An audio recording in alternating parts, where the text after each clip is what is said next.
Hi, my name is Jessica, and on behalf of Expert Village, I'm going to be teaching you how to make a hemp necklace. So now I'm going to show you that again.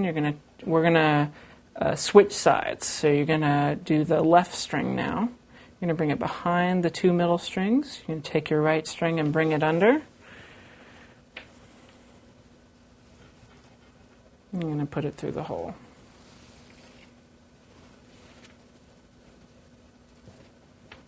And you're going to pull it tight. And I'll do that again. Starting on the right side this time.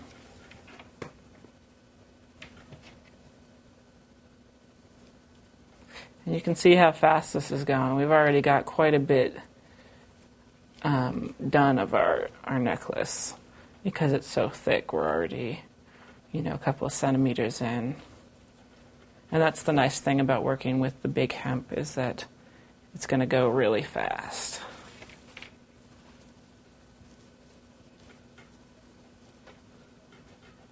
It's a little bit harder to tighten though, because it sticks to itself.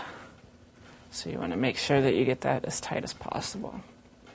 So that's how you do the basic stitch though in the thick hemp.